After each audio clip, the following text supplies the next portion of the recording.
So welcome everybody to the podcast. This is the third episode of our podcast and today's guest is Shubham. He is a software engineer. So हम लोगों ने एक ही company में काम किया था इससे पहले. So first of all, thank you Shubham for joining. Yeah, glad to be here. So एक बात बता, जब मैंने तेरे को बोला था कि हम लोग अलग अलग किस सब्जेक्ट पे बात करनी है, कुछ लिस्ट वगैरह दे, तो तूने सिस्टम आर्किटेक्चर सबसे फर्स्ट में डाला था, राइट? तो व्हाई, लाइक तेरे को क्यों इंटरेस्ट है सिस्टम आर्किटेक्चर में इतना? Right.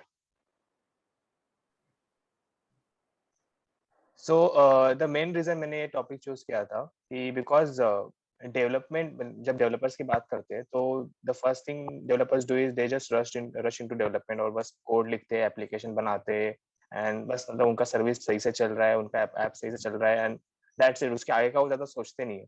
तो सिस्टम आर्किटेक्चर बेसिकली ये चीज होती है कि तुम्हारा बैकएंड में जो तुम्हारा सर्वर है, तुम्हारा डेटाबेस है, ये कैसे काम करने वाला है. तो ये उतना स्ट्रेट फॉरवर्ड नहीं था जितना हम इसको सोचते हैं. There are so many factors in place. तो सारे फैक्टर्स का ध्यान रखना पड़ता है. डीबी कैसे काम करेगा, तुम्हारा सर्वर कितने सर्वर्स यूज करोगे, कैसे यूज करोगे.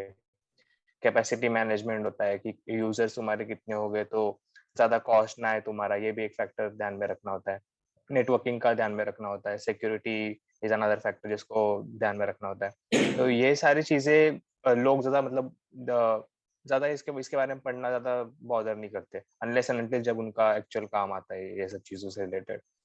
तो बहुत सारी कंपनीज में तो डिप्लॉयमेंट की अलग टीम होती है जो ये सब मैनेज कर लेती है.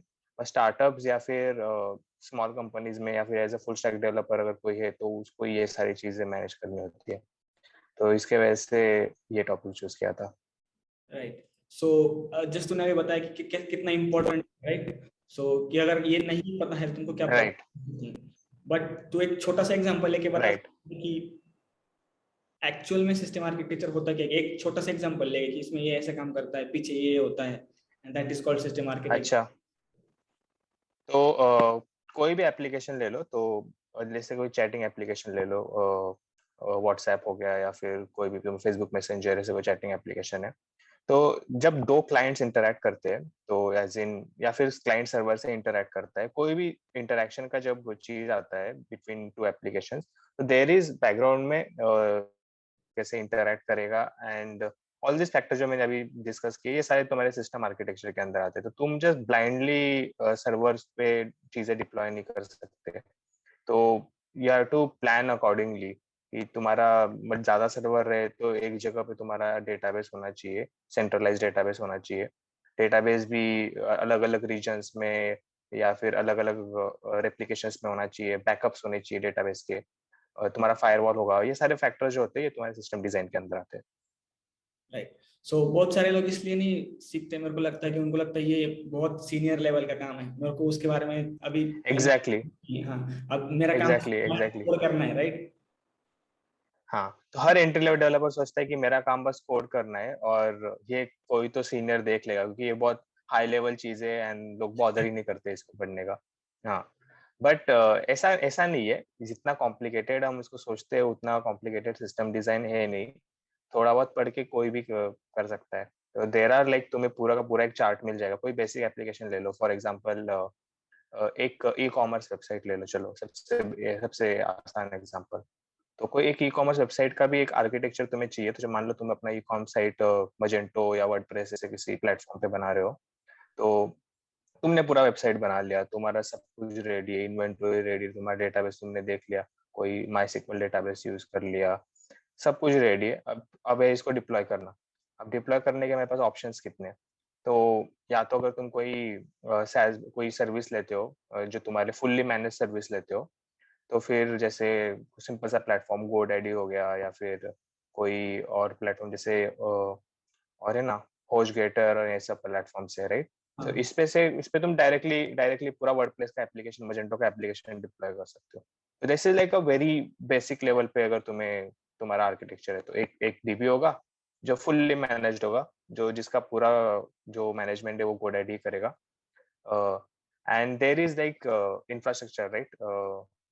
Service, infrastructure as a service जो क्लाउड होता है, इसमें तुम खुद का आर्किटेक्चर खुद डिजाइन करते हो. अब इसका फायदा ऐसा है कि तुम्हारा सर्वर पे तुम्हारा पूरा कंट्रोल होता है. तुम खुद से उसको डेटाबेस को स्केलिंग कर सकते हो, उसके बैकअप्स अरेंज कर सकते हो, कॉस्ट खुद से मैनेज कर सकते हो। अब तुम्हें पता नहीं एक फुल्ली मैनेज सर्विस उस पे किस तरह का कॉस्टिंग लगा रहा है, सर्वर का यूसेज कैसे कर रहा है, राइट। Right. यहाँ पे सर्वर तुम्हारा खुद का होगा, पूरे सर्वर में लॉगिंग तुम खुद का देख सकते हो, लॉग सारे तुम्हारे पास होंगे, मतलब एवरीथिंग, लाइक तुम मालिक हो तुम्हारे आर्किटेक्चर के, राइट। तो तुम्हारे पास फ्रीडम है उस पूरे आर्किटेक्चर को डिजाइन करने का। हाँ, मतलब सेकंड ऑप्शन थोड़ा कॉम्प्लिकेटेड होता है ऑब्वियसली, तुम्हें हर एक चीज, हर छोटी चीज का ध्यान रखना है। हाँ, but this is the actual thing जो इंडस्ट्री में बड़े एप्लीकेशंस करते हैं, वो होती है इंफ्रास्ट्रक्चर एज अ सर्विस को प्रेफर करते हैं, क्योंकि बिकॉज ऑफ द कंट्रोल जो तुम्हें उस पर कंट्रोल मिलता है। तो इसका, इस नॉलेज का एज ए डेवलपर बनने में क्या फायदा होता है, लाइक जब तुम कोड कर रहे हो? हम्म। तो हाँ, तो कोड करते वक्त तो हम बॉदर करते ही नहीं है इस सब चीजों के बारे में। लाइक कोई भी एक coder, it doesn't give a dam कि ये कैसे होस्ट होगा, राइट। तो उसका काम क्या है, बस मुझे एक डेटाबेस यूज करने के लिए बोल दिया, मुझे एक फ्रेमवर्क बोल दिया, मैं नोड जेएस या फिर फ्लास्क कोई भी चीज बोल दी एपीआई लिखने के लिए, और मैं अभी अपना अपना एपीआई लिख रहा हूँ, और ये नोड जेएस से माईसीक्वल का डीबी या फिर मोंगो का डीबी इस तरह से नोड जेएस से कनेक्ट हो जाएगा। एंड बस उसके बाद अब इसको कहाँ डिप्लॉय करे, क्या क्या करे, वो किसी और का हेडेक, ऐसे समझ के कर लेते हैं। तो जब हम आर्किटेक्चर की बात करते हैं, तो आई डोंट थिंक कोडिंग के टाइम पे, सिर्फ कोडिंग के टाइम पे, प्योर कोडिंग के टाइम पे सिस्टम आर्किटेक्चर एक बहुत बड़ा रोल प्ले करता है, ऐसा नहीं है। हाँ, मतलब थोड़ी छोटी छोटी चीजें होती है, जैसे कि जो तुम्हारा डीबी का जो है, अगर तुम खुद से क्वेरीज लिख रहे हो, तो क्वेरी कितने ऑप्टिमल है ये तुम्हारा बाद में रिजल्ट कर सकता है कि तुम्हारा डीबी उस हिसाब से स्केल करे या ना करे। अगर जब तक ऑप्टिमल क्वेरीज नहीं है तुम्हारे रिक्वायरमेंट के हिसाब से, तो मे बी तुम्हें सिस्टम को बहुत स्केलेबल बनाना पड़ेगा, राइट। तो तुम बस एक बॉक्स पे माई सिक्वल एंड एक बॉक्स पे ही तुम्हारा नोड जैसे पाइथन का सर्विस डाल के नहीं कर सकते, राइट। तो ये सारे फैक्टर्स होते हैं, तो कोडर को ध्यान में रखने होते हैं। जैसे अपन इस पे अल्ट्राटेक के टाइम पे किया था, राइट, कि हमें पता था कि हमारे दो सीक्वल के इंस्टेंस है। जब तुम कोड लिख रहे हो तो राइट। तुमको राइट एंड रीड भेजने हाँ, ये एक फैक्टर, हाँ ये फैक्टर हो सकता है। तो ये यूजुअली डीबीज के इसमें आएगा। तो हाँ, तो जैसे अगर तुम रेप्लिकेशन कर रहे हो रीड एंड राइट का, तो reader instance and writer instance, दोनों में डिफरेंस बेसिकली होता है कि राइटर इंस्टेंस में तुम्हारे सारे इंसर्ट अपडेट्स के क्वेरीज, डिलीशन के क्वेरीज जाएंगे, एंड रीडर पे तुम्हारे सिलेक्ट के क्वेरीज जाएंगे। तो हाँ, तो जब तुम बना रहे हो तो क्वेरी कौन सा इंस्टेंस पे कौन सा क्वेरी फायर हो, ये तुम लोगों को ध्यान में मतलब कोडर को एज देखना पड़ेगा। अगर हम सारा एक ही जगह पे कर देंगे तो फिर बाद में प्रॉब्लम आएगी। नहीं, दिस इज द एग्जांपल कि तो तुम्हारा ये एक चीज होती है। आर्किटेक्चर था वो डायरेक्टली कनेक्टेड था तुम्हारे कोडिंग से। लाइक तुम जो हार्ड कोड लिख रहे हो वो डायरेक्टली कनेक्टेड है। So, यस, ये बहुत, हाँ, बाद में हमको ये प्रॉब्लम आई। बहुत ज्यादा इंटरडिपेंडेंट प्रैक्टिस है। हाँ, करेक्ट। जैसे हमको हम स्विच करना था, कर ही नहीं पा रहे थे क्योंकि किसी ने इसका ध्यान ही नहीं दिया कि दो इंस्टेंस अप है, हर कोई राइट पे किया जा रहा है सब कुछ। राइट पे किया जा रहा है। तो हाँ, तो अवेयरनेस बहुत इंपॉर्टेंट है कि हाँ, कि पता भी होना चाहिए कि बैकएंड में ऐसा भी हो सकता है कि रीडर इंस्टेंस, तो ये प्लानिंग का पार्ट हो गया, राइट। तो कोई भी एप्लीकेशन बनाने से पहले you don't just rush into doing things, तो वही पूरा प्लान पॉइंट है कि यू शुड पहले ही तुम्हें पूरा आर्किटेक्चर प्लान करना, like top down approach use करना है हमें, बॉटम अप नहीं करना है कि जस्ट पहले कोड लिखो और बाद में उसको डिप्लॉय करने का प्लानिंग करो। This doesn't make sense. पहले तुम डिजाइन करो ना सिस्टम को ढंग से डिजाइन कर लो, एंड फिर उसके बाद तुम अपना एप्लीकेशन लिखना शुरू करो, क्योंकि तुम्हें पता है कि लाइक कल को जाके अगर मेरा सिस्टम स्केल होने वाला है, तो कोड भी उस हिसाब से रिस्पॉन्ड करना चाहिए। अभी रीडर इंस्टेंस अगर मैं सारा का सारा एक ही इंस्टेंस से भेज दूंगा, तो मैं अभी रीडर इंस्टेंस पे ट्रैफिक डायरेक्ट नहीं कर सकता, बाद में मुझे कोड में चेंजेस करने पड़ेंगे, कहीं ना कहीं पे कोई पैच डालना पड़ेगा जो ट्रैफिक को रिडायरेक्ट करेगा। तो ये सारी छोटी छोटी चीजों का ध्यान अगर तुम टॉप डाउन अप्रोच यूज करोगे कि पहले सिस्टम डिजाइन कर लो, मतलब डिजाइन एज इन पूरा डिप्लॉय ही ना कर दो, बस एक प्लान बना लो उसका, एंड देन फिर तुम कोड करो, तो फिर ये प्रॉब्लम्स नहीं आती है। और डेवलपर ऑब्वियसली अवेयर हो इस आर्किटेक्चर के बारे में कि हाँ ऐसा भी कुछ होता है। हाँ, वही बोला मैं, उसको पता होना चाहिए कि उसका कोड कहाँ रन हो रहा है, कौन सी चीजें हैं जिसका वो फायदा उठा हाँ, सकता है while writing the code itself, कि उसको पता है अच्छा मैं एग्जैक्टली ज्यादा एग्जैक्टली। ऑप्टिमाइज्ड कोड रहेगा। और एक पहले से डिजाइन करने का फायदा ये भी है ना कि तुम्हारा बहुत ज्यादा हार्ड बाउंड नहीं हो जाता है कि तुम एक ही लैंग्वेज यूज की, अब तुमको सडनली पूरा तुम्हारा स्ट्रक्चर उससे हार्ड बाउंड है, ये तुमको रियलाइज हुआ अरे नहीं यहाँ पे कोई और लैंग्वेज यूज कर सकते थे, कोई और डेटाबेस यूज कर सकते थे, ज्यादा ऑप्टिमल होता, बट सिंस हमने इसके बारे में पहले सोचा नहीं था, अब पूरा तो कनेक्टेड हाँ, तो स्विच होने में मुश्किल होगी। Right right right. तो जब ये सारे फैक्टर होते हैं तो तुम्हें बहुत like you have to plan ahead in the future, right? कि कुछ भी हो सकता है, like think of agile development का तो वही चीज होता है कि तुम्हें पता नहीं है कि तुम्हारा एप्लीकेशन किस डायरेक्शन में कब टर्न ले लेगा, राइट? तो तुम्हें हर एक छोटी चीज का ध्यान रखना पड़ेगा कि कल को अगर मान लो मैं डिसाइड किया कि मुझे माई डीबी मतलब एक रिलेशनल डेटाबेस ना यूज करके डॉक्यूमेंट टाइप डेटाबेस या नो सिक्वल डेटाबेस, माई डायनामो इस तरह का कोई चूज करना है, तो मैं एकदम क्विकली माइग्रेट कैसे कर पाऊँ उसको कि हाँ, कि बस जस्ट प्लग एंड प्ले कि मैं यहाँ से निकाला मैंने माई और सीधा मोंगो कनेक्ट कर दिया और फिर भी मेरा एप्लीकेशन बिना ब्रेक के चल रहा है। तो इतना अगर प्लानिंग कर सकते हैं ना, तो फिर तुम्हारा एप्लीकेशन तो फिर मतलब इट्स अनब्रेकेबल, राइट? तुम उसको अपने हिसाब से कैसे भी मोल्ड कर पाओगे। तो जो अगर हम सिंपली बस क्वेरीज लिखना शुरू कर देंगे, तो इसका एक अप्रोच है कि simple instead of writing just SQL queries को राइट करने की जगह पे तुम कोई ओआरएम या ऐसे कोई चीज यूज करो। तो अगर मैं ओआरएम यूज कर रहा हूँ, देन क्या हो जाएगा कि मुझे बस ओआरएम में मेरा डीबी चेंज करना है, तो सिक्वल की जगह पे मैं मतलब ओआरएम ने ऑब्वियसली तुम्हारा नया डीबी सपोर्ट करना चाहिए, राइट? अगर ओआरएम सपोर्ट नहीं करता है तो फिर तुम लोगों को ऑब्वियसली पूरा नया का नया कोड लिखना पड़ेगा। अगर सपोर्ट करता है तो बस मुझे डीबी का कनेक्शन चेंज करना है, फिर मैं कोई भी डीबी यूज कर सकता हूँ। तो बेसिकली तुम्हारा तो ये आर्किटेक्चर। सारी चीजें भी मतलब हाँ, आर्किटेक्चर तुम्हारा स्ट्रांग होना चाहिए। तुम्हें हर एक छोटी चीज के बारे में तुम्हें पता होना चाहिए, तुम्हारा आर्किटेक्चर में क्या चाहिए, क्या हो रहा है, कहाँ जा रहा है, डेटा फ्लो कैसे काम कर रहा है। डेटा फ्लो तो बहुत इंपॉर्टेंट है हाँ, उस कि स्पेशली डीबी एंड सर्वर का जो कनेक्शन होगा। Right right. One of the सबसे ज्यादा जब तुम्हारे एप्लीकेशन को प्रॉब्लम आएगा वो डेटा फ्लो के टाइम पे आएगा, तो ट्रैफिक बढ़ जाएगा तभी। One of the famous architecture is, उसका नाम भूल गया मैं, क्या था यार वो, एपीआई से रिलेटेड होता है ना, जिसमें हम लोग हर एक के लिए अलग अलग, हाँ, माइक्रो सर्विस।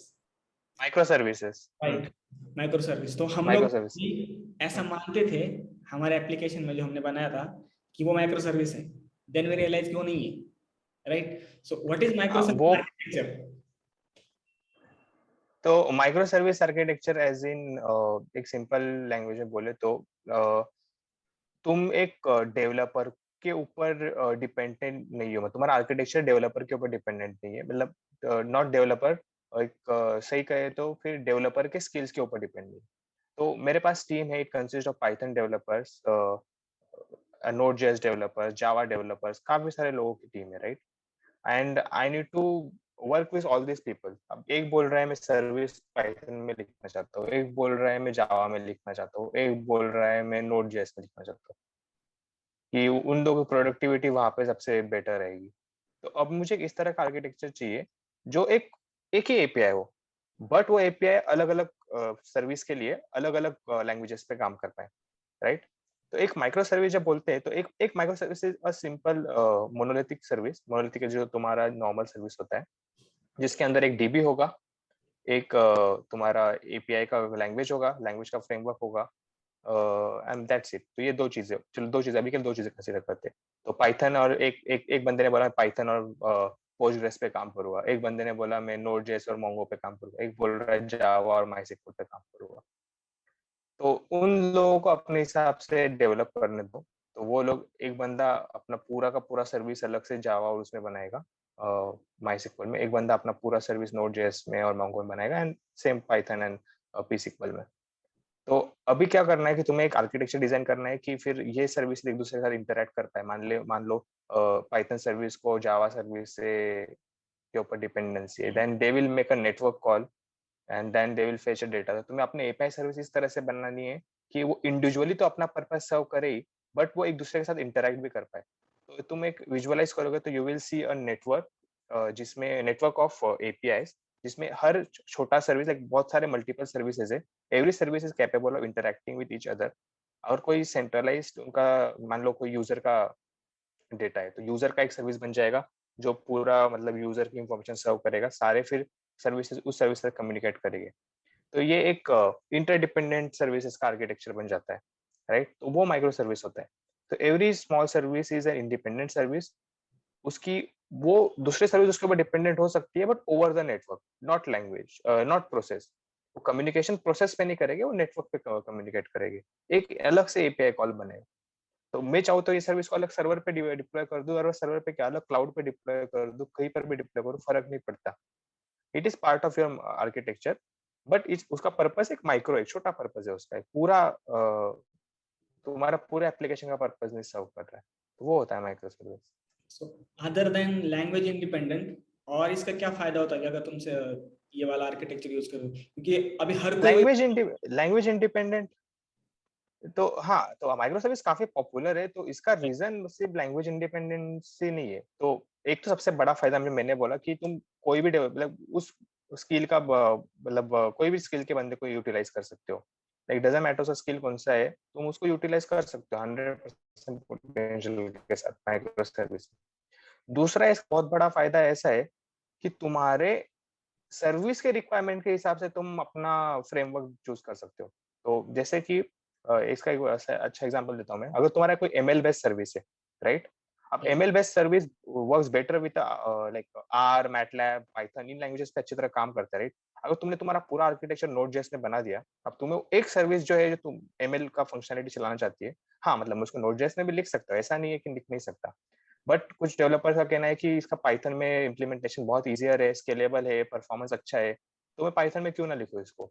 तो बोला ठीक है, पाइथन में लिख दो, तो दैट पाइथन में जो लिखा हुआ सर्विस है, that becomes your another micro service, जो तुम्हारा एमएल का पर्पस सर्व करेगा, जो प्रेडिक्शन लॉजिक होगा तुम्हारा। तो ये एक मतलब एक एग्जांपल हो गया। जैसे कर्ड ऑपरेशंस, जो तुम्हारा मोंगो के साथ, मोंगो डीबी के साथ कनेक्शन करना है, और ये नोड जेएस के साथ बहुत सिंपल है। मैं एक्सप्रेस लिखूं, मोंगोश यूज कर लूं, उसके अंदर अपना ये डाल दूं, मोंगोडीबी का कनेक्शन का सारा पैरामीटर डाल दूं, मैं कर्ड एप्लीकेशन ऐसे ही बन जाएगा बहुत इजीली। तो मैं उसको यूटिलाइज करूंगा। मैं जावा में थोड़ी मोंगोडीबी कनेक्ट करते बैठूंगा, उसके लिए मुझे मतलब लाइब्रेरीज अवेलेबल है, लेकिन जितना फ्लेक्सिबिलिटी मुझे नोड जेएस में मिल रहा है उतना जावा में नहीं मिल रहा है, तो मैं नोड जेएस को यूटिलाइज करूंगा। तो ये एक बहुत बड़ा फायदा होता है। And there is again another factor, service मान लो बहुत ट्रैफिक आ रहा है, जैसे यूजर का सर्विस होता है, यूजर का डेटा सर्व करने का सर्विस, उस पर बहुत ट्रैफिक होता है कि लोग बार बार अपना डिटेल्स फेच कर रहे हैं, डिटेल्स अपडेट कर रहे हैं, तो सर्वर बहुत ज्यादा प्रोसेसिंग पावर लेने वाला है, डीबी बहुत ज्यादा प्रोसेसिंग पावर लेने वाला है। तो इस केस में मैं डीबी को बहुत ज्यादा स्केल करूंगा, डीबी को स्केलेबल रखूंगा, ताकि वो सिलेक्ट क्वेरी, जो उसकी get operations and update operations है, उसको बहुत फास्टली अपडेट कर पाए, हैंडल। एंड अनदर थिंग जो हमने अभी एमएल का सर्विस बोला था, वो ज्यादा मतलब सीपीयू ज्यादा यूटिलाइज करेगा। प्रेडिक्शन लॉजिक मान लो बहुत ज्यादा ग्राफिक्स यूज कर रहा है, या फिर तुम्हारा सीपीयू ज्यादा यूज कर रहा है, तो मैं सर्वर को उस तरह से बना सकता हूँ। तो एक ही सर्वर पे रखने की जरूरत नहीं, मैं अलग अलग सर्विसेज पे, अलग अलग सर्वर पे रख सकता हूँ, अलग अलग क्लाउड पे होस्ट कर सकता हूँ। मैं एक को अमेजोन में कर सकता हूँ, अगर मुझे लग रहा है एमएल सर्विसेज जीसीबी की अच्छी है, तो दूसरे सर्विस को जीसीबी पे होस्ट कर सकता हूँ। सो इट्स तो ये फ्लेक्सिबिलिटी। होता है माइक्रो सर्विस का सबसे बड़ा फायदा। हाँ, फ्लेक्सिबिलिटी। बहुत ज्यादा फ्लेक्सिबल है। लेकिन ये हाँ, लेकिन एक बहुत बड़ा ट्रैप भी है, क्योंकि अगर हमने इसको ढंग से प्लान नहीं किया ना माइक्रो सर्विस को, या तुम्हें पता नहीं है कि तुम्हारी कौन सी चीज कहाँ पे है, तो तुम लाइक लॉन्ग टर्म में फंस जाओगे। फिर अननेसेसरी माइक्रो सर्विस कभी यूज ना करना। इट वुड बी तो जैसे chaos। कि मुझे नीड नहीं है, हाँ, तो अगर मुझे नीड नहीं है, लाइक मैं सिंपल सा मेरा एप्लीकेशन है जो जैसे ई कॉमर्स का एग्जांपल ले लो, ई कॉमर्स का एप्लीकेशन है, या फिर चैटिंग का एप्लीकेशन, चलो चैटिंग का एग्जांपल है, कुछ नहीं करने वाला है वो, चैटिंग के कनेक्शंस क्रिएट करने वाला है, सॉकेट्स क्रिएट करने वाला है, और कम्युनिकेट करने वाला है सर्वर क्लाइंट के साथ। अब इसमें मैं जबरदस्ती माइक्रो सर्विस, बिकॉज ये ट्रेंड में है, सब लोग यूज करते हैं, तो मैं जबरदस्ती उसमें माइक्रो सर्विस यूज कर लूं कि नहीं नहीं नहीं, हम माइक्रो सर्विस यूज करेंगे। ऐसा नहीं, ऐसा करना नहीं, क्योंकि जब तुम माइक्रो सर्विस यूज कर लोगे, अब तुम क्या कर रहे हो, तुम नेटवर्क के साथ कम्युनिकेट कर रहे हो। अगर तुम्हारे दो सर्विस के ऊपर डिपेंडेंसी बढ़ गई ना, तो फिर वो नेटवर्क पे लोड आ जाएगा। क्योंकि भले ही मतलब हाँ, क्लाउड का नेटवर्क फास्ट होगा, लेकिन still it is slower than a process to process communication, right? वही सेम चीज अगर पूरा एक मोनोलिथ होता, तो प्रोसेस टू प्रोसेस कम्युनिकेशन में फास्टर होता, but you are sacrificing that knob थोड़ा वाला स्पीड फॉर फ्लेक्सिबिलिटी, राइट? और फ्लेक्सिबिलिटी तुम्हें यूटिलाइज कैसे करनी है, वो ज्यादा इंपॉर्टेंट है। ड्रॉबैक भी you can just blindly use it. Never blindly use micro service, तो तुम वो ट्रैप में फंस जाओगे। लॉन्ग टर्म में उसको हैंडल करना बहुत मुश्किल होता है। तो अभी सिंस थोड़ी देर पहले हम लोग डेटा फ्लो के बारे में बात कर रहे थे, तो इस स्ट्रक्चर में डेटा कैसे फ्लो होता है? एक तरह सेंट्रल डीबी है, तो कौन सी चीजें मेक श्योर करनी चाहिए अगर तुम इस वाला ये वाला आर्किटेक्चर यूज कर रहे हो डेटाबेस डिजाइन के टाइम पे? तो जैसे कि ओके, तो जैसे कि एक सेंट्रलाइज्ड डीबी रख सकते हो, जैसे मैंने बोला हर माइक्रोसर्विस का अपना डीबी हो सकता है। बहुत बार लोग ये प्रेफर करते नहीं है कि हर माइक्रो सर्विस का अपना डीबी हो, बिकॉज देन डेटा स्कैटर्ड रहता है एंड मेक सेंस कि ज्यादा मुझे डेटा ज्यादा सा स्कैटर्ड नहीं रखना है, एक जगह पे रखना है। तो ये भी एक आर्किटेक्चर होगा, ये माइक्रो सर्विस आर्किटेक्चर ही होगा, but each and every service interacting with one database. तो मैं एक सेंट्रलाइज डेटाबेस यूज कर सकता हूँ अगर तुम्हारा डेटा तुम्हें एक जगह रखना है, या फिर डेटा में बहुत ज्यादा इंटरडिपेंडेंसी है टेबल्स की एक दूसरे के ऊपर, कलेक्शंस के एक दूसरे के ऊपर, तो मैं काम कर लूंगा, एक सेंट्रलाइज डेटाबेस बना लूंगा जो डेटाबेस एक इंडिपेंडेंट अपना काम करेगा। ठीक है, उसका कुछ लेना देना नहीं है किसी माइक्रो सर्विस से। They just micro service will just establish connection with this database and फिर उस तरह से डेटा फ्लो होगा। तो मुझे लेकिन जैसे पुराने इसमें क्या कहा था मैंने, क्या मुझे अगर किसी एक सर्विस से डेटा फेच करना है तो वो नेटवर्क कॉल पे करूंगा। सेंट्रलाइज डेटाबेस में मैं सीधा डेटाबेस से डेटा फेच कर सकता हूँ। सो बेसिकली तो वो भी एक अप्रोच है। अगर माई सीक्वल है तो तू सेंट्रलाइज प्रेफर करेगा ना, उसमें तो एसिड प्रॉपर्टीज मेंटेन करने में इजी जाएगा अगर तेरा डेटाबेस एक जगह है। नहीं, लाइक माई सिक्वल है, लाइक नॉट नॉट बिकॉज कि माई सिक्वल है तो मैं सेंट्रलाइज प्रेफर करूंगा। ये रीजन नहीं होगा कि लाइक, हाँ पहली बात है तो मैंने माई सिक्वल चूज क्यों किया है, क्योंकि मेरा डेटा जो मेरा एप्लीकेशन है उसमें डेटा डेटा है वो स्ट्रक्चर्ड है, उससे बहुत ज्यादा रिलेशनशिप्स बन रही है। तो टेबुलर फॉर्म में रखना relational database, I will prefer relational database, right. तो इसलिए मैंने माई सिक्वल प्रेफर किया था। ये एक रीजन होता है, या फिर या तो फिर मुझे माइस्क्ल आता था इसलिए मैंने प्रेफर किया था, ये दो रीजन हो सकते हैं। तो अब लेकिन इसका इससे सेंट्रलाइज से लेना देना नहीं है। एक नॉर्मल माइक्रो सर्विसेज में भी बंदा माइस्क्ल डेटाबेस यूज कर सकता है। सेंट्रलाइज डेटाबेस मोंगोडीबी भी हो सकता है, डायनामो भी हो सकता है, कोई भी हो सकता है, फर्क नहीं पड़ता। ग्राफक्यूएल भी सेंट्रलाइज हो सकता है। सेंट्रलाइज रखने का पॉइंट ये होता है कि तुम्हारा जो डेटा डेटा है तुम्हें सारा एक जगह पे चाहिए। That is the main reason. वो रिलेशनल हो नॉन रिलेशनल हो उससे फर्क नहीं पड़ता, राइट। मुझे मेरा डेटा एक जगह पे, रिलेशनल में डेटा एक जगह पे होने का सेंस इसलिए बनता है क्योंकि डेटा एक दूसरे पे रिलेटेड होता है, काफी ज्यादा रिलेटेड होता है। वही बोल रहा था। लेकिन अगर रिलेटेड, हाँ, अगर रिलेटेड ना भी हो तो भी मैं एक जगह पे रख सकता हूँ, क्योंकि और लोग प्रेफर करते हैं एक जगह पे डेटा रखना। स्कैटर डेटा कोई नहीं चाहता, बिकॉज जब तुम वेयर हाउसिंग करते हो डेटा की, जब तुम्हारा डेटाबेस बहुत बड़ा हो जाएगा, तुम उसको वेयर हाउस करोगे या फिर डेली बैकअप्स लोगे तुम्हारा डेटा के, तो फिर उसको प्लान करना बहुत मुश्किल हो जाता है। तो थोड़ा बहुत मैं वहाँ पे सेक्रीफाइस कर दूंगा। तो वही होता है, प्लानिंग होता है ना, कि तुम्हें क्या, तुम्हारे एप्लीकेशन को क्या चाहिए, जो चाहिए तुम उसको लेवरेज करो।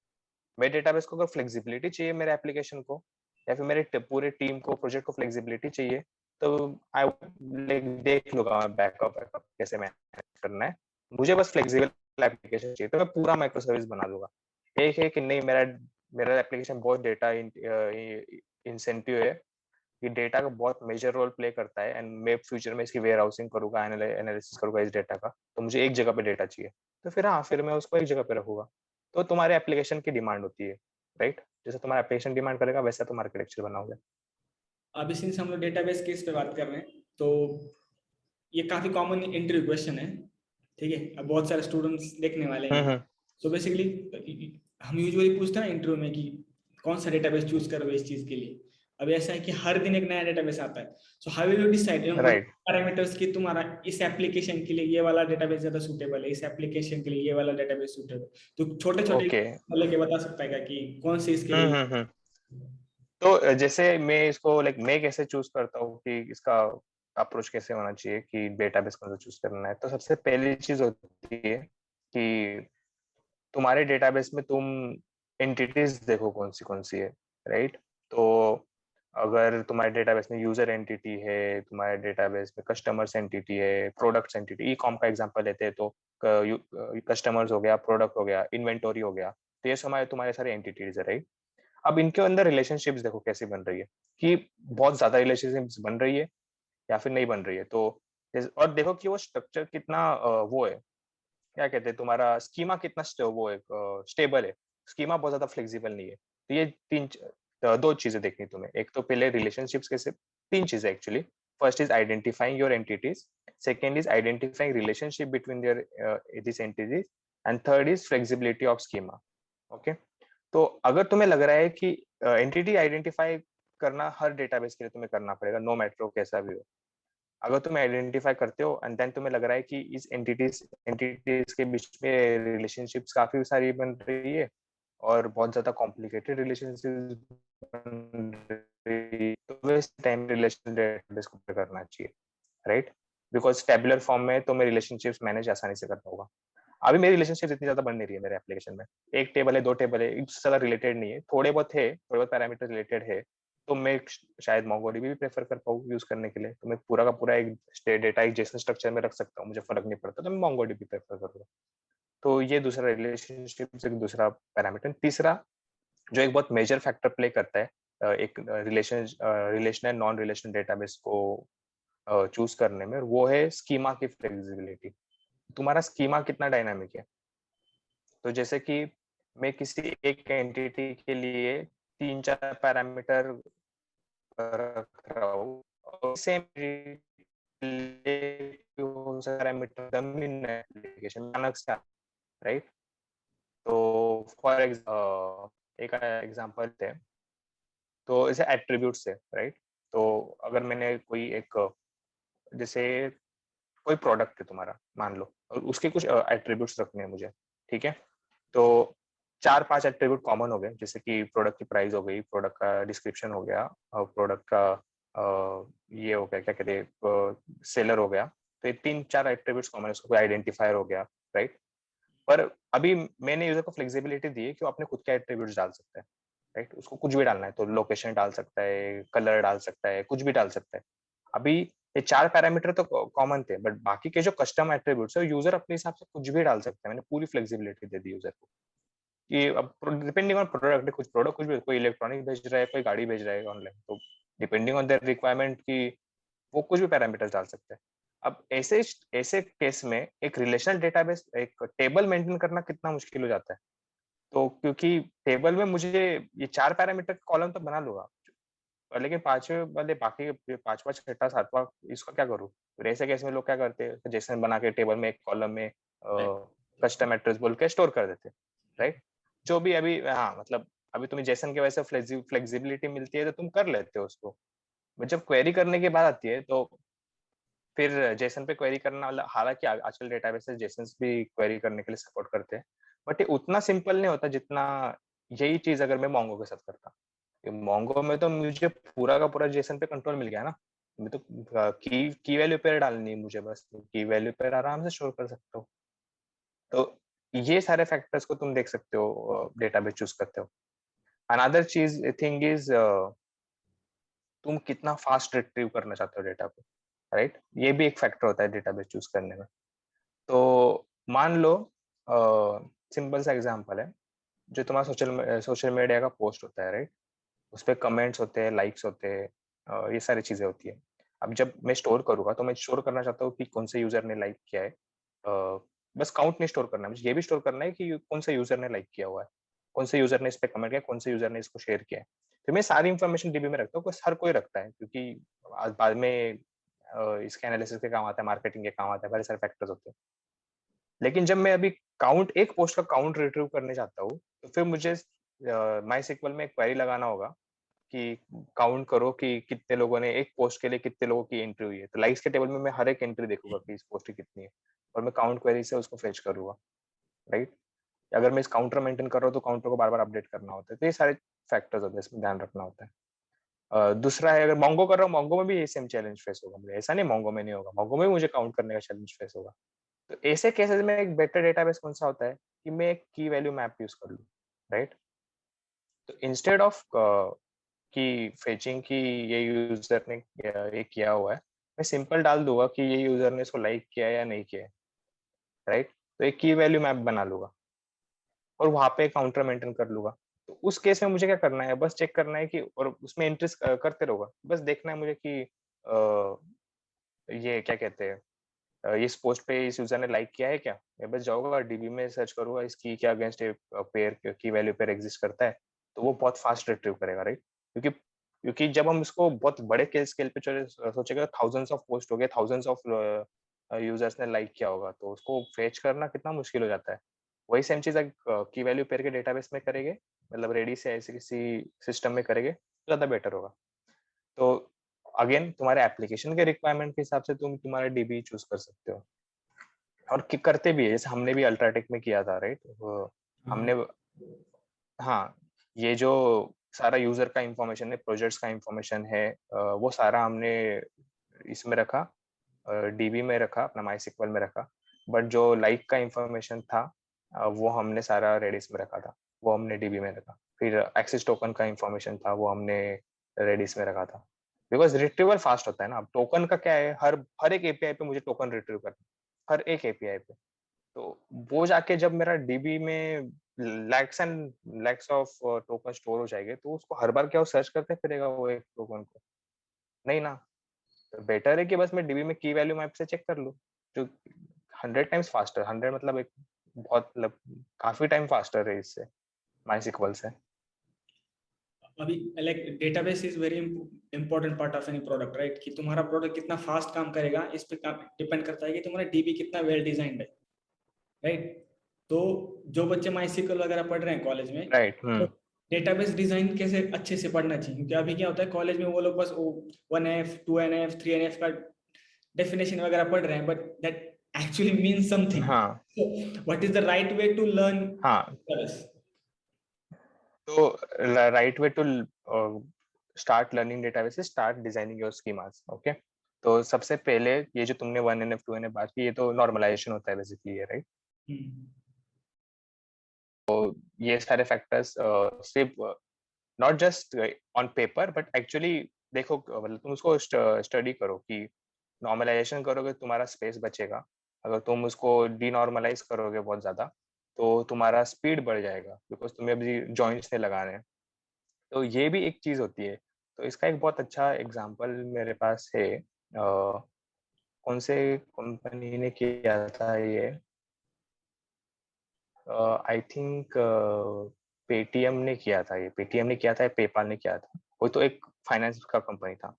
तो व्हाट दे डिड कि उन्होंने नोटिस किया कि शुरू में तो एप्लीकेशन बहुत सही चल रहा है, उन्होंने जो नॉर्मलाइजेशन की जो प्रैक्टिसेस होती है उन्होंने वो सारी फॉलो की, and everything was working very good.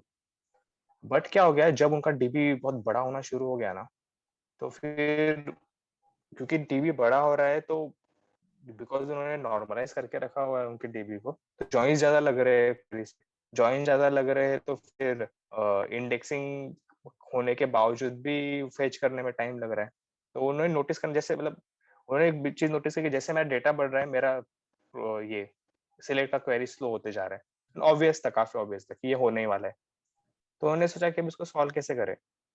तो जैसे कि वो 5 चीजें एक टेबल में रख रहे हैं एंड 10 चीजें एक टेबल में रख रहे हैं एंड दोनों का जॉइन है इस जगह पे, तो ये नॉर्मलाइज आर्किटेक्चर है। 5 10 करने के इनने एक ही टेबल में डाल के 15 चीजें स्टोर कर दी, उसको बेसिकली डीनॉर्मलाइज करना शुरू किया, तो टेबल्स को मर्ज करना शुरू किया, राइट। तो अभी क्या कर रहे हैं, वो वही उतना ही डेटा फेच कर रहे हैं, बट अभी अभी क्या कर रहे हैं, वो एक टेबल पे इंडेक्स कर रहे हैं, राइट। तो वो एक ही टेबल पे इंडेक्स कर सकते हैं अपनी सारी चीजों को। दो अलग अलग टेबल में डेटा रखने की जगह पे मैंने मर्ज करके, थोड़े रोज बढ़ जाएगी ऑब्वियसली, बट क्योंकि इंडेक्सिंग एक टेबल पे हो रही है तो उनको बार बार 2 टेबल में सर्च करना नहीं पड़ रहा है, राइट। जॉइंस उनके कम हो जा रहे हैं, जॉइंस कम हो गए तो उनकी क्वेरी फास्टर हो गई, राइट। हालांकि उनका, लेकिन इससे क्या हो गया, उनका स्पेस बढ़ गया, क्योंकि अभी डुप्लीकेशन आने लग गए ना। वो जो 5 मैंने एक जगह रखे थे, वो अभी मैं हर एक कॉलम में, हर एक रो में डालते जा रहा हूँ वो डेटा, तो स्पेस बढ़ना शुरू हो गया। But they are like, let's say we can compromise on space but we can not compromise on performance, right. एक बार मैं स्पेस में एक्स्ट्रा पैसा देके स्पेस खरीद भी लूंगा, तो परफॉर्मेंस नहीं खरीद सकता ना, मतलब खरीद वो भी खरीद सकते हैं, but that is way more expensive than storage. तो उन्होंने वहां पे बेसिकली उस हिसाब से प्लान किया।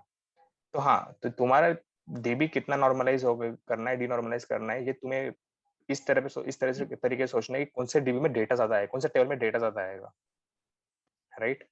तो अगर यूजर के टेबल में ज्यादा डेटा नहीं आएगा, पर यूजर के पोस्ट जो होंगे उसमें ज्यादा डेटा आएगा, कि हर एक यूजर के 100 पोस्ट हो सकते हैं, तो 1000 यूजर के कितने सारे पोस्ट हो गए, राइट।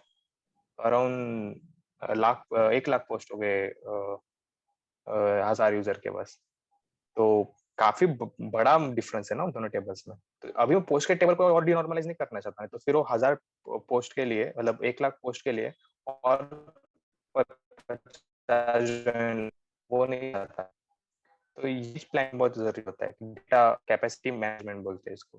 तो कैपेसिटी प्लानिंग, तो बेसिकली कितने यूजर्स के लिए कितना डेटा तुम्हारा हो सकता है, तुम कुछ एट्रीब्यूट्स डिसाइड करो कि एक यूजर ऑन एवरेज, थोड़ा बहुत देखो, तुम्हारे एप्लीकेशन को स्टडी करो कि, और थोड़े बहुत एजम्पशंस लो कि एक यूजर के लिए इतनी एक्टिविटी हो सकती है, तो 1000 यूजर के लिए इतनी एक्टिविटी होगी, इतनी एक्टिविटी का इतना स्टोरेज होगा, इतना स्टोरेज का इतना तुम्हारा डीबी ग्रो करेगा, तो उस हिसाब से तुम स्कीमा डिजाइन करो।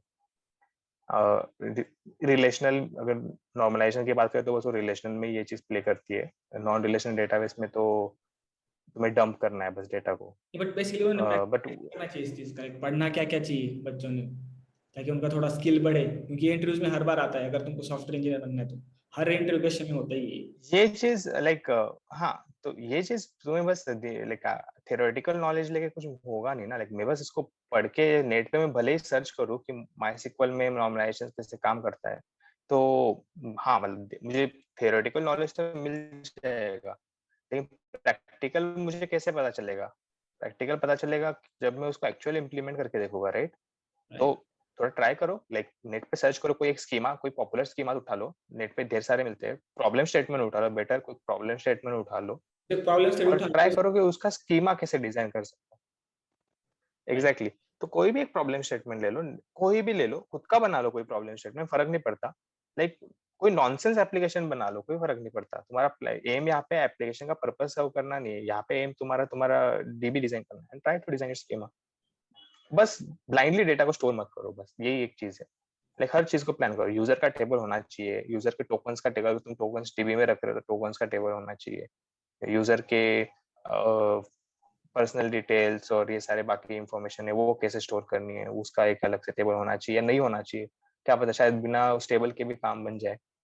तो ये तुम्हें सोचना पड़ता है, तो ये तुम प्रैक्टिस से कर सकते हो पढ़ के। लाइक आई डोंट, लाइक कोई सोर्स ऐसे नहीं स्पेसिफाई कर, मतलब मैं तो कोई सोच नहीं सकता कि बस नेट पे जाऊंगा मैं एंड बस मुझे पता चल जाएगा मैजिकली कि ये कैसे काम करता है। हाँ, क्वेरीज करना तुम देख सकते हो कि ऑप्टिमल क्वेरीज कैसे करें, बट स्कीमा डिजाइन तो तुम प्रैक्टिस से सीखोगे। जस्ट हाँ जस्ट कि कौन से कलेक्शन के लिए कितने तुम्हारे ये कॉलम्स होने वाले हैं, वो एक इम्पोर्टेंट चीज होती है। कौन से कॉलम के लिए कैसा डेटा टाइप यूज करना है, ये एक इम्पोर्टेंट चीज होती है। एंड तुम्हारे डीबी का रिलेशंस कैसे मेंटेन होने वाला है, ये एक इम्पोर्टेंट चीज होती है। अब इसमें पूरे सिस्टम आर्किटेक्चर में one of the important thing is CI/CD tools, right, जो जिसके बारे में हम लोग बात करने वाले थे, हाँ हाँ, इंटीग्रेशन सी टूल, आई सी डी। राइट। हाँ, तो ये भी काफी कंपनीज की जॉब रिक्वायरमेंट्स में होता है, CI/CD टूल आना चाहिए कोई ना कोई तो एक। सो थोड़ा एक्सप्लेन कर सकते हैं कि क्या होता राइट, है CI/CD टूल? तो सी आई सी डी बेसिकली लाइक काफी कॉमन प्रैक्टिस है आजकल इंडस्ट्री में। तो स्पेशली लोगों के लाइक जो छोटे स्टार्टअप्स होते हैं या जो कंपनी होती है जिनमें टीम छोटी होती है, बार बार डिप्लॉयमेंट्स मैनेज नहीं कर सकते, तो सी आई सी डी बेसिकली एक फ्रेमवर्क होता है, दैट इज पाइपलाइन होती है बेसिकली।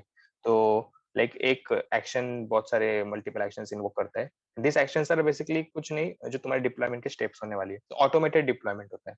तो एक डेवलपर ने पूरा आर्किटेक्चर बना के रख लिया, उसने एक इसी तरह का सिस्टम डिजाइन किया कि मैं कोई भी गेट में या एसवीएन में कोड चेक इन करूँ और मेरा कोड ऑटोमेटिकली एक हुक फायर होगा और मेरा कोड डिप्लॉय हो जाएगा।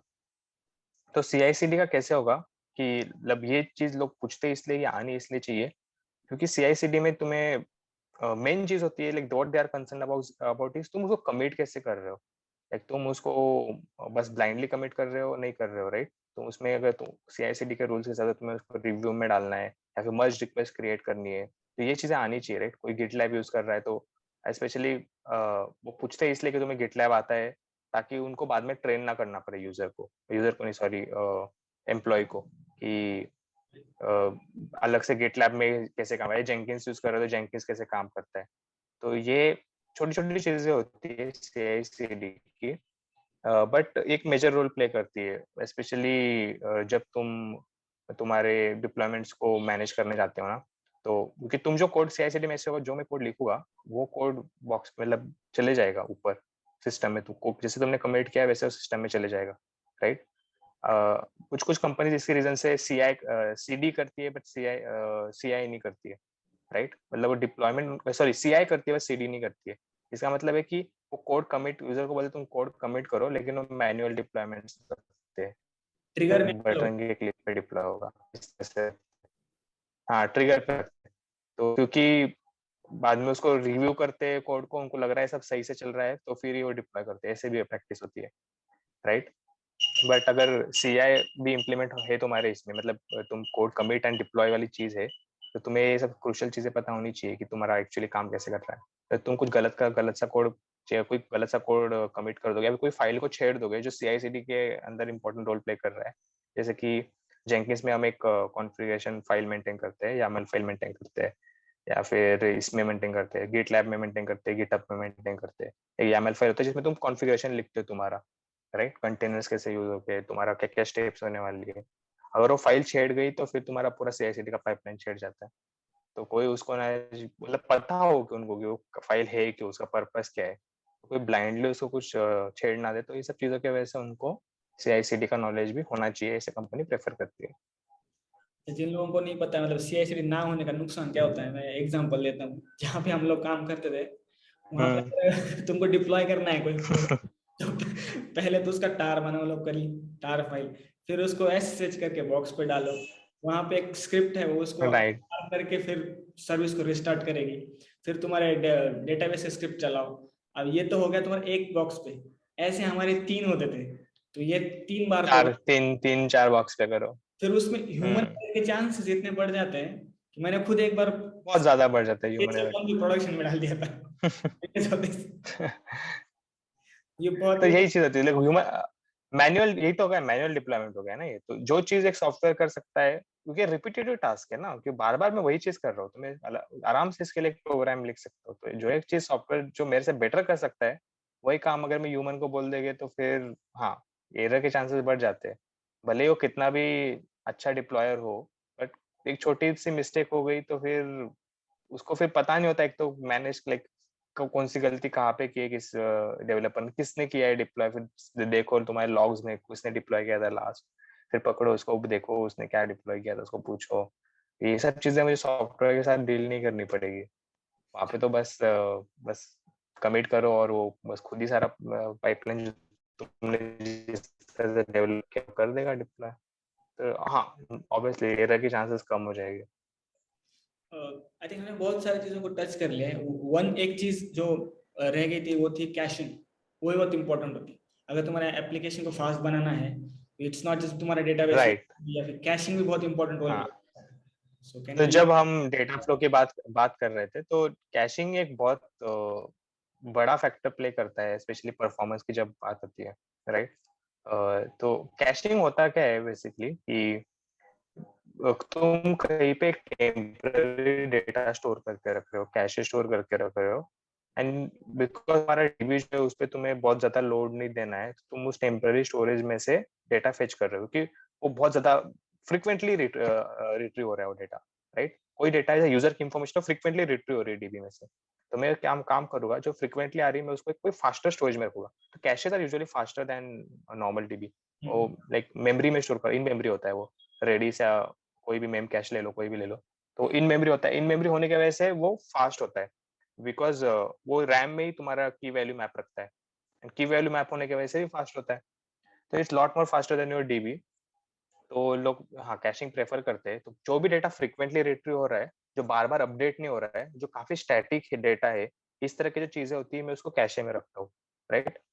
तो ये बैकएंड का कैशे है, इसको don't confuse it with browser का कैशे। फ्रंट एंड पे भी कैशे होता है जो सेम पर्पज सर्व करता है, कि तुम्हारा पेज है जो बाद में फ्रिक्वेंटली फेच होने वाला है, तो मैं उस पर कैशे एनेबल कर दूंगा। एंड कैशे एनेबल है तो फिर इंस्टेड ऑफ 200 रिक्वेस्ट सर्वर पे, कैशे एनेबल है तो फिर इंस्टेड ऑफ 200 रिक्वेस्ट वो एक 3 और 4 नॉट मॉडिफाइड रिक्वेस्ट रहता है, कि मतलब ये डेटा कोई चेंज नहीं हुआ है, तो मैंने वैसा का वैसा एक कैशे में से इसको उठा के ले आया।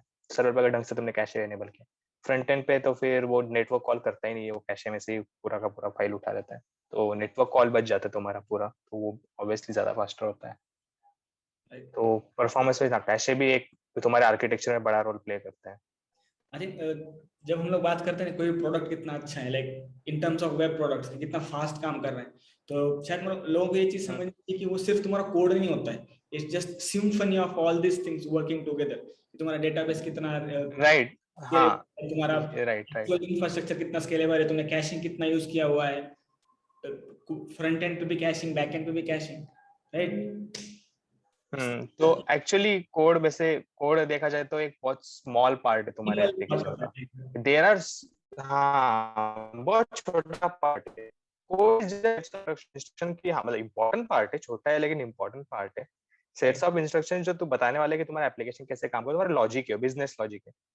But there are so many factors in, जैसे तुमने बोला कि there are so many factors जो एक दूसरे के साथ एक सिनर्जी में काम करने वाले हैं, राइट? तो जैसे डीबी होगा वो सर्वर के साथ इंटरेक्ट करेगा, सर्वर होगा वो कैशे के साथ इंटरेक्ट करेगा, कैशे होगा वो किसी, क्या पता कि तीसरे सर्वर के साथ इंटरेक्ट करे। तो there are so many factors in place. तो ये जो चीजें होती है, तुम्हारे हर एक छोटी छोटी चीजें तुम्हारे परफॉर्मेंस पे इम्पैक्ट करती है। बिकॉज जब तुम डीबी से कॉल करते हो तो you are making a network call, right? Connection कर रहे हो, तुम सिलेक्ट क्वेरी कर रहे हो, तो तुम्हारा, भले ही तुम सिलेक्ट कर रहे हो, तुम्हारे लिए वो क्या है कि बस मैंने, तुम ये यूज कर रहे हो, कोई कनेक्टर यूज कर रहे हो, कोई ये क्या कहते हैं उसको, जेडीबीसी या कोई भी टाइप का तुम टूल यूज कर रहे हो कनेक्ट करने के लिए। और तुम एक्चुअली क्या कर रहे हो डीबी पे जब तुम डेटा भेज, तुम एक नेटवर्क कॉल कर रहे हो, राइट? जो कोई भी तुम्हारा डीबी का प्रोटोकॉल होगा, वो नेटवर्क कॉल इतना सिंपल नहीं होता जितना तुम्हें लगता है। देर आर कितने सारे फैक्टर्स होते हैं, पूरा टीसीपी आईपी लेयर से होके गुजर के जाता है। बहुत लंबा जर्नी होता है उसका, जितना हमें सिंपल लगता है उतना नहीं होता। तो वो तुम्हारे परफॉर्मेंस में ऑब्वियसली इम्पैक्ट करेगा। तो वो एक इम्पोर्टेंट फैक्टर प्ले करेगा। सेम कैशे में भी, कैशे भी नेटवर्क कॉल होता है, भले ही तुम्हारा कैशे कहीं और पे इस पे लोकेटेड, भले वो फास्ट है, उसका मेमोरी रिट्रीवल का प्रोसेसिंग फास्ट है, बट नेटवर्क कॉल वहां पे भी हो रहा है। तो कितने कॉल्स होने चाहिए, ये भी एक इम्पोर्टेंट फैक्टर होता है कि तुम कितनी बार नेटवर्क कॉल करके डेटा फेच करके ले आ रहे हो, तो नेटवर्क पे भी लोड ना पड़े और तुम्हारे सिस्टम पे भी लोड ना पड़े। तो ये बहुत ज्यादा इम्पोर्टेंट होता है।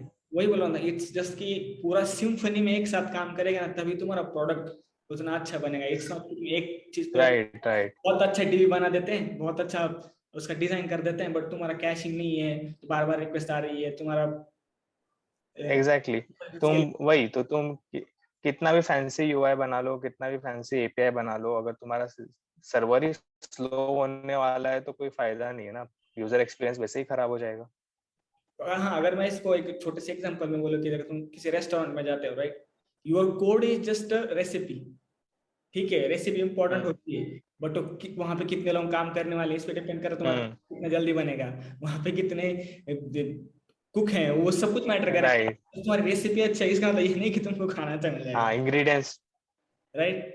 इंग्रेडिएंट्स कैसे यूज कर रहे हो, सर्विस कैसी आ रही है, बहुत सारी चीजें। राइट। सो मैं आज सुबह एक ये पढ़ रहा था कि व्हाट्सएप का जो स्ट्रक्चर है, पूरा सिस्टम आर्किटेक्चर कैसे बना, हम्म तो उसमें हर हम्म जगह ना इंटरनेट पे एक ही क्वेश्चन आता है, जो हर लोग ऐसे इरिटेट होके पूछते हैं कि यार मैं बिना मोबाइल को इंटरनेट से कनेक्ट किए मैं व्हाट्सएप लैपटॉप पे क्यों नहीं खोल पाता हूँ, जो नॉर्मल होते ये हैं। काफी तो काफी उनको इंटरेस्टिंग है वैसे। तो बता सकता है कि तो क्यों नहीं खोल सकते भाई इसको? हाँ, तो ये काफी इंटरेस्टिंग है, मतलब व्हाट्सएप का आर्किटेक्चर तो बहुत लाइक मुझे one of the most interesting architecture में से एक लगता है। तो एक चीज है, व्हाट्सएप बार बार बोलते भी रहता है यूजर्स को कि आपका डेटा हमारे पास नहीं होता है ऐसे, राइट? लोग तुम कितना ही बोलो कि व्हाट्सएप हमारा डेटा चोरी कर रहा है, तो व्हाट्सएप इज लाइक नहीं, आपका डेटा हमारे पास होता ही नहीं है। And that is true.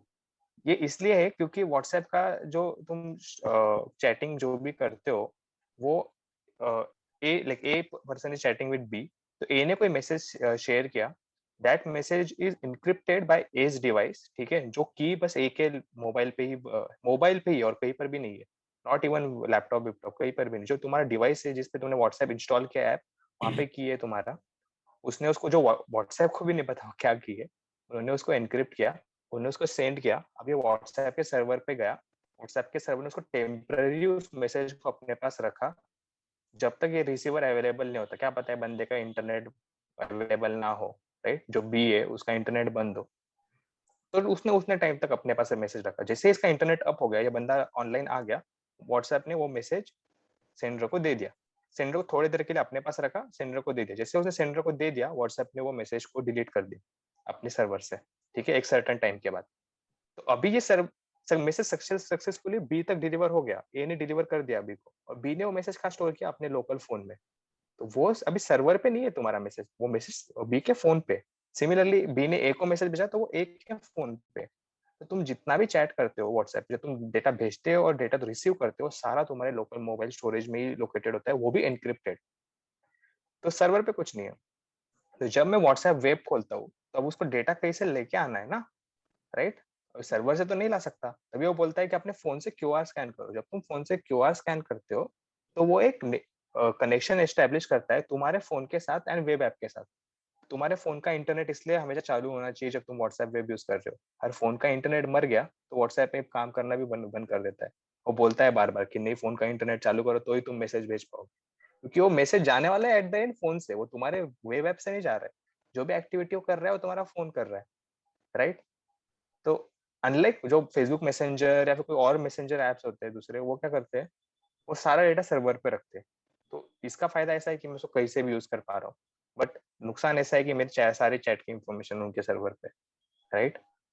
तो एक प्राइवेसी फैक्टर अगर तुम कंसिडर करो तो हाँ, मतलब that is not that private, मतलब इतना ज्यादा प्राइवेसी प्रोटेक्शन नहीं मिलता है तुम्हें वहाँ पे। व्हाट्सएप पे वैसे नहीं होता है। तभी व्हाट्सएप के बैकअप जो होते हैं वो तुम्हें फोन से लेने होते हैं। अगर तुम बैकअप चैट पूरा का पूरा लॉस्ट कर जाओगे, जो फेसबुक मैसेंजर के साथ नहीं होता है, राइट? इसलिए वो तो बैकअप तुम्हारे खुद के ड्राइव पे स्टोर करता है वो हाँ, वो भी गूगल ड्राइव पे स्टोर करता है। Right. So they right. Treat your phone as their server, कि सब कुछ तुम्हारे इस पे हो रहा है, हम जस्ट बीच हाँ, में काम कर रहे हैं बस। वो बस नेटवर्किंग का क्या काम करता है, टेम्पररी अपने पास डिटेल्स रखता है। इसलिए जब तुम बहुत पुराने मैसेज एक्सेस करने जाओगे ना, मान लो तुमने मोबाइल स्विच किया और बहुत पुराने मैसेज एक्सेस कर रहे हो, तो बहुत बार वीडियो और ऑडियोज इमेजेस को तुम नहीं कर पाते हो। तुम्हें ऐसे पॉपअप आता है कि this message has been deleted, लेकिन एग्जिस्ट नहीं करता ये, राइट? अगर तूने मोबाइल स्विच किया, बहुत बार हम बैकअप में सेटिंग कर देते हैं कि इमेजेस को स्टोर मत करो या वीडियोस को बैकअप मत करो, बस चैट को बैकअप करो। तुमने ऐसा किया एंड मोबाइल स्विच कर लिया, अब क्या हो गया, उसके पास चैट का इन्फॉर्मेशन है, उसको पता है यहाँ से इमेज आया है, और कौन सा इमेज आया उसको नहीं पता। तो तुम इमेज डाउनलोड करने जाओगे, वो बोलेगा कि ये तो सर्वर पे भी नहीं है और ये इस पे भी नहीं है, क्या कहते हैं, तुम्हारे लोकल फोन पे भी नहीं, तो पॉप दे देगा कि नहीं, ये मैसेज एग्जिस्ट नहीं करता है इससे। सिंस अभी हम लोग प्राइवेसी के इस पे आ रहे थे, there is no such hmm called privacy right. Now इतना बड़ा वो सब कुछ हम्म फैल हो जा रहा है, तो हम्म बेसिकली जो लोग बोलते हैं ना कि हमारा डेटा डिलीट करो, राइट, गूगल ऑप्शन देता है you can delete your data, hmm latest release उन्होंने हम्म किया है। तो फेसबुक भी बोलता हम्म है you can download your data जितना हमारे हम्म पास, बट वो हम्म एक्चुअल में कहीं भी हार्ड डिलीट नहीं होता, राइट। हम्म। मतलब तुम्हारा एक बार डेटा उनके पास गया, हाँ, तो ये एक्चुअली, ओके, तो ये चीज hard delete and soft delete की जो चीज है, ये एक्चुअली इसको मैं मतलब we can not say that this for sure कि हार्ड डिलीट होता नहीं है, राइट? अभी वो कंपनी की पॉलिसीज के ऊपर है। तो हाँ, मतलब काफी कॉमन प्रैक्टिस है to not delete data, industry में काफी कॉमन है। And this has got like they still follow privacy practice, उनको फिर भी प्राइवेसी की प्रैक्टिसेस फॉलो करनी पड़ती है। अगर कोई डेटा प्राइवेट है, तुम उसको स्टोर नहीं कर सकते। यूजर अगर चाहता है डिलीट करे, उसने बोला है डिलीट करना है तो करना पड़ता है। Like specially in Europe, Europe में प्राइवेसी लॉज बहुत स्ट्रिक्ट है, तो यूजर इन्फॉर्मेशन काफी ज्यादा प्राइवेट होती है। तो अगर वहाँ पे यूजर अपने इन्फॉर्मेशन डिलीट करता है तो एक्चुअली हार्ड डिलीट करना पड़ता है। They don't do soft deletes. हाँ, मतलब वो एक प्रोसेस यूज करते हैं उसके लिए कि पहले टेम्पररी डिलीट कर लो या फिर उसके बाद उसको परमानेंटली रिमूव करो, या फिर डीबी को क्लीन करते रहो हमेशा, एक पॉइंट के बाद कि वो डेटा चले जाए। बट ऐसा जो डिटेल्स होती है जो ज्यादा प्राइवेट नहीं होती है, वो इंडस्ट्री में तो कोई भी हार्ड डिलीट नहीं करता, उसको रखती ही है। And privacy it's not because of कि they want to keep your data. Misuse तो कर ही सकते हो उस डेटा को, ऑब्वियसली कोई भी डेटा को मिसयूज कर सकता है। बट द मेन रीजन वो इसको हार्ड डिलीट नहीं करते, दैट इज बिकॉज कि डेटा लॉस पसंद नहीं करता कोई। लाइक इंफॉर्मेशन का आज नहीं तो कल कीमत होगा, बट होगा, राइट? तो कुछ ना, वो इंफॉर्मेशन है, उसकी बहुत वैल्यू होगी। आज आज भले वो तुम्हें गार्बेज लग रहा है, बट 10 साल बाद उसकी कुछ कीमत होगी, कुछ वैल्यू होगी, राइट? तो डेटा कोई लूज नहीं करना चाहता। एंड दूसरी चीज है कि बैकअप्स आते हैं तो एप्लीकेशन डिजास्टर मैनेजमेंट आसान हो जाता है। कुछ अगर तुम्हारा डीबी क्रैश वैश कर जाता है, डिजास्टर मैनेजमेंट बैकअप में मतलब आसान हो जाता है, तो डेटा रिट्रीवल बहुत आसान हो जाता है। मतलब किसी ने एक्सीडेंटली डिलीट कर दिया तो उसको रिट्रीव करना आसान हो जाता है। जैसा भी नया जो है एआई है हर जगह, तो एआई का फूड ही तुम्हारा डेटा है। तो हम्म, कंपनी के पास ज्यादा डेटा है, उस कंपनी का एआई उतना हाँ, That is the reason why Apple Map sucks हाँ मतलब to Google Maps. हाँ हाँ, तो वो मतलब ये भी एक फैक्टर है कि जितनी ज्यादा तुम्हारे पास इंफॉर्मेशन है तुम उसको बेटरली यूटिलाइज कर सकते हो। अभी एक हर छोटी चीज से तुम इंफॉर्मेशन एक्सट्रैक्ट कर सकते हो, राइट? तो इसी रीजन की वजह से तो अ, मतलब कोई देख बार बार लाइक आते गूगल्स के भी और गूगल के और फेसबुक के इश्यूज आते रहते हैं कि प्राइवेसी प्रोटेक्शन नहीं है, हमारा लोकेशन ट्रैक कर रहे हैं और ये सब कर रहे हैं। तो ये लोकेशन ट्रैक वैक करते हैं, इसका रीजन ही वही है ना, उनको अपने एप्लीकेशन चलाने हैं, गूगल मैप चलाना है, फेसबुक को अपना एड कैंपेन चलाना है। लोकेशन नहीं ट्रैक करेगा तो वो बताएगा कैसे कि कौन से लोकेशन पे कौन सा एड देना है? तो वो उनका रेवेन्यू जनरेट करने का चीज है। और मतलब एक पॉइंट से देखा जाए तो वो बिजनेस ही कर रहे हैं, राइट? उनको भी कहीं ना कहीं से पैसे कमाने हैं। तुम उनका एप्लीकेशन फ्री में यूज कर रहे हो तो फ्री में यूज कर रहे हो तो वो कुछ ना कुछ तो फायदा उस चीज का उठाएगी। तो एक चीज है ना, पॉपुलर सेइंग है कि if your product is like if the product is free it means you are the product, Right. right?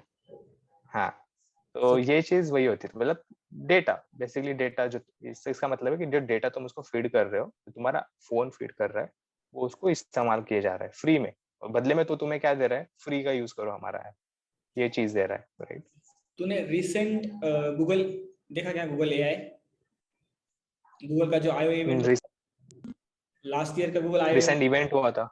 हाँ आईओ का, हाँ, गूगल का इवेंट। उसमें जो एआई का दिखाया उन्होंने कि लाइक वो कन्वर्सेशनल एआई जो है वो इस लेवल तक हो गया कि कॉन्टेक्स्ट स्विच कर सकता है। क्या? वो कॉन्टेक्स्ट भी स्विच कर सकता है। मतलब पहले कैसा था, अच्छा, हाँ। वो लिमिटेड था। फॉर एग्जांपल अगर हम दोनों बात कर रहे हैं, हम्म ने स्टार्ट किसी एक पॉइंट से की थी, right? System architecture for hmm उससे हमने स्टार्ट किया था। Now we are talking about AI, right? जो पहले के एआई जो हम्म कन्वर्सेशनल एआई, उन्हें कॉन्टेक्स्ट स्विचिंग समझ में नहीं आ रहा था। अगर हम लोग सिस्टम आर्किटेक्चर के बात हम्म कर रहे हैं तो वो उसी जोन में रहेगा जब तक कि कोई उसको मैनुअल नहीं बोलता कि खत्म हो गया है, अब नया चालू हो गया। अब उसको वो भी समझ में आ गया है। Hmm so like what is your point on this AI thing कि वो रुक ही नहीं रहा है। लाइक लोग उसके एथिक्स तक की बात कर रहे हैं कि ये सही भी है, इतना उसको आगे लेके जाना। तो लाइक आर्टिफिशियल इंटेलिजेंस मतलब फॉर अभी के जनरेशन में तो बहुत इंपॉर्टेंट रोल रोल प्ले करता है, like more than you realise. Like हर जगह एआई यूज होता है। जब तुम गूगल पे सर्च करते हो तो गूगल बस रैंडमली सर्च नहीं करता, वो एक्चुअली एआई यूज करता है to find out the better results for you, right? तो हाँ, मतलब वो चाहते हैं कि एआई बेटर ऐसे मतलब बेटर बनेगा बाय लर्निंग, और वो चाहते हैं कि उनका चीज इम्प्रूव हो, राइट? उनका प्रोडक्ट इम्प्रूव हो। तो मतलब हाँ, एथिकल फैक्टर तो आ ही जाता है कि एक पॉइंट के बाद मान लो इसको कितना कितना डेटा फीड करना है, कैसा रिस्पॉन्ड करेगा, ये मतलब पता नहीं है how it is going to play in future. But the corporations जो है उनको अपना प्रोडक्ट बेटर बनाना है, राइट? और बेटर बनाए, बेटर उनका प्रोडक्ट ही खुद एआई है, राइट? तो उसका बेस है वो पूरा, तो उसको बेटर बनाना है तो वो उसको डेटा फीड करेंगे, और जितना वो बेटर बना सकते हैं उतना बनाएंगे उसको। चैटबॉट्स का एग्जांपल ले लो, आजकल चैटबॉट भी सेल्फ ट्रेन हो जाते हैं, और इसका मतलब फायदा भी तो है उतना। अगर तुम देखोगे कि मैं अगर मुझे कोई प्रॉब्लम आ जाता है, मान लो मेरा जो ये सैटेलाइट टीवी यूज कर रहा हूँ मैं, डिश टीवी, चलो कुछ इशू आ गया उसमें। पुराने जमाने में क्या होता था, कुछ साल पहले मुझे टेक्नीशियन को कॉल लगाना पड़ता था, वो 4-5 चीजें बताता था मुझे, फिर जाके मैं वहां बटन दबाता था। आजकल नहीं करना है ना, आज वहाँ पे चैटबॉट होगा, मैं उसको बोलूंगा, चैट करूंगा मैं उसके साथ नॉर्मल, और वो मुझे बोल देगा कि हाँ ये चीजें करनी है, जैसे मैं एक नॉर्मल बंदे के साथ चैट कर रहा हूँ। जोमेटो, स्विगी, ऐसे कस्टमर केयर आजकल पूरे इस पे स्विच हो गए, चैटबॉट्स पे स्विच हो गए। और नहीं करना, रिफंड चाहिए, मैं चैट को बोलूंगा, चैटबॉट को बोलूंगा मेरा ऑर्डर नहीं आया था, मुझे रिफंड दे दो, और कुछ डिटेल्स आएगा, मैं इंटर कर दूंगा और दे देगा। तो ये सारी चीजें क्या कर रही है, ये भी पीछे एमएल या आर्टिफिशियल इंटेलिजेंस जो भी बोलो, डीप लर्निंग यूज कर रहा है एक पॉइंट पे, राइट? उसकी वजह से तो इतनी सिंप्लिसिटी हमें मिल रही है। तो उसके उसके बाद ये हो गया, फेशियल रिकॉग्निशन हो गया, लोग इतने, वो कौन सा ऐप था अभी रिसेंटली काफी पॉपुलर हो गया था, वो फेस मतलब एज बदल देता था, लोग तो बहुत बड़े मजे से यूज कर रहे थे उसको, राइट? तो वो क्या कर रहा था, वो भी तो इमेज प्रोसेसिंग, डीप लर्निंग ही तो यूज कर रहा था ये सब चीजें करने के लिए। तो हाँ, मतलब एक बहुत इंपॉर्टेंट फैक्टर ऑलरेडी प्ले कर चुका है, और ये बस it will not just disappear from our life, right? It is going to be there for a long time. उसके एप्लीकेशंस बस इन्हीं चीजों पे, तुम्हारे एक बंदे के प्राइवेसी पे, या फिर लोकेशन ट्रैकिंग पे, या फिर गूगल का एआई बहुत खतरनाक हो गया, ये सब चीजों पे रुक नहीं जाते। इसके एडवांटेजेस बहुत बियॉन्ड है उससे। साइंटिफिक कैलकुलेशंस के लिए एआई यूज होता है, तो वो लोग थोड़ी बंद कर देंगे करना, राइट? न्यूक्लियर पावर प्लांट्स में एआई यूज होता है, मेडिसिन डेवलपमेंट में भी यूज होता है, मेडिसिन डेवलपमेंट में होता है, वेदर फोरकास्टिंग में यूज होता है, राइट? फिर ये इंटरस्टेलर स्टडीज होती है, एस्ट्रोलॉजी होती है, इन सब चीजों में एआई यूज होता है। तो कितना मतलब बहुत बड़ा फैक्टर है ना। तो प्रेडिक्टिव एनालिसिस तो भाई भाई मतलब तुम कैंसर डिटेक्ट कर सकते हो यार किसी का, बस इंफॉर्मेशन लेके, उसका बैकग्राउंड इंफॉर्मेशन लेके, किसको फ्यूचर में कैंसर हो सकता है या नहीं, किसको फ्यूचर में कोई ब्रेन ट्यूमर हो सकता है या एरिथमिया हो सकता है, ये सब चीजों पे रिसर्च चल रहा है अभी जीनोमिक्स के बेसिस पे। जो जीनोमिक्स एक आता है ना, डीएनए को स्टडी करके फिर उसके ऊपर एमएल लगा के फिर पता लगाते हैं कि इसकी डिसीज हिस्ट्री क्या हो सकती है। This is like ground, like breakthrough है बहुत बड़ा ये। तो दिस इज ऑल्सो एआई की देन है, राइट? इसका जॉब से रिलेटेड इफेक्ट देख रहा था कि कितना जॉब से रिलेटेड हो सकता है। तो अमेरिका में एक रिसर्च हुआ था, तो उसमें लोग बोल रहे थे कि जो डॉक्टर्स हैं, जो स्टूडेंट्स हैं, जो रेडियोलॉजी डिपार्टमेंट में एडमिशन लेते हैं ना, वो दिन ब दिन कम होते जा रहे हैं। तो उसका जब उन्होंने रिसर्च किया कि रेडियोलॉजी में लोग कम क्यों एडमिशन ले रहे हैं, तो पता चला कि रेडियोलॉजी बेसिकली क्या होता है कि तेरा जो एक्सरे है, जितने भी रेडियो टेक्नोलॉजी, तेरा एमआरआई है, right, all this kind of things, तो उसमें क्या होता है, तू स्कैन करता है, ठीक है, एक डॉक्टर को देता है, तो वहाँ पे वो रेडियोलॉजिस्ट होता है, टेक्नीशियन, जो देख के बता सकता है कि तुम्हारे एक्सरे इसके साथ क्या गलत है।